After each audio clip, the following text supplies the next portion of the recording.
Keberkahan negeri Arab Saudi, Mekah dan Madinah, tanah suci yang diberkahi Allah. Di belahan bumi yang gersang dan penuh ketenangan, Allah Azza wa Jalla memilih sebuah negeri untuk menjadi pusat cahaya, rahmat, dan petunjuk bagi seluruh umat manusia.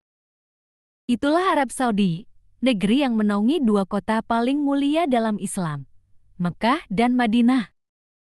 Mekah Al-Mukarramah, tempat berdirinya Ka'bah, rumah pertama yang dibangun untuk menyembah Allah. Disinilah Nabi Ibrahim dan putranya, Ismail alaihi wassalam, mengangkat pondasi Baitullah dengan penuh ketundukan.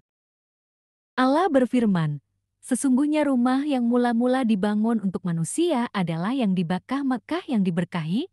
Quran Surah Ali Imran, ayat 96. Di tanah suci ini, setiap amal dilipat gandakan, setiap doa diangkat, dan setiap hati yang bertawaf luluh dalam cinta kepada Allah. Jutaan umat Islam dari seluruh penjuru dunia datang ke Mekah untuk menunaikan haji dan umrah, menyambut panggilan suci yang diwariskan sejak Nabi Ibrahim. Lalu ada Madinah Al-Munawwarah, kota yang disinari cahaya iman. Disinilah Nabi Muhammad SAW hijrah, membangun masyarakat Islam pertama, dan menyebarkan kedamaian dan keadilan. Sabda Rasulullah SAW, "Ya Allah, jadikanlah keberkahan 2 kali lipat di Madinah seperti yang kau letakkan di Mekah." HR Bukhari. Di Madinah terdapat Rodhah, taman surga di dunia, tempat antara rumah dan mimbar Nabi yang disebut sebagai bagian dari surga. Siapa yang salat di dalamnya, seakan salat di taman surga. Rasulullah SAW bersabda, "Antara rumahku dan mimbarku adalah taman dari taman-taman surga." Hadis riwayat Bukhari dan Muslim. Dua kota ini bukan hanya tempat suci, tapi simbol persatuan umat.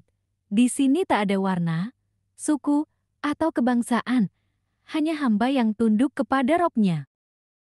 Bukan hanya kotanya yang mulia, tapi juga kerajaannya yang menjunjung tinggi syariat Allah.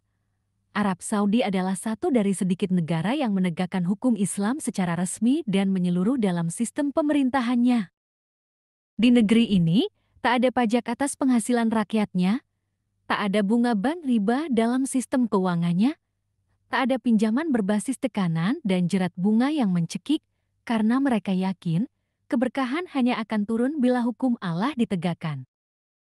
Allah berfirman, "Barang siapa yang tidak memutuskan perkara menurut apa yang diturunkan Allah, maka mereka itulah orang-orang kafir." Quran Surah Al-Maidah, ayat 44.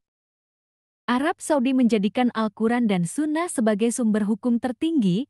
Disinilah ulama-ulama besar tumbuh, ilmu agama dijunjung tinggi, dan dakwah berkembang dengan bebas. Keamanan, keberkahan rezeki, dan kesejahteraan adalah buah dari diterapkannya hukum Allah. Negeri ini telah menunjukkan bahwa ketika syariat Islam ditegakkan, maka rahmat Allah pun turun dari segala arah. Mekah dan Madinah, tanah suci yang diberkahi, Arab Saudi, negeri yang dimuliakan karena menjunjung tinggi wahyu. Semoga Allah senantiasa menjaga dan memberkahi negeri ini dan memberi kesempatan kepada kita semua untuk berkunjung dan meraih keberkahan di dalamnya. Ya Allah, anugerahkanlah kami kesempatan mengunjungi 2 tanah suci-Mu dan hidup di negeri yang menegakkan syariat-Mu. Semoga Allah memberikan kita kesempatan untuk berkunjung, beribadah, dan meraih keberkahan di tanah suci yang mulia ini. Jangan lupa like, subscribe dan share agar lebih banyak manfaat. Wassalamualaikum warahmatullahi wabarakatuh.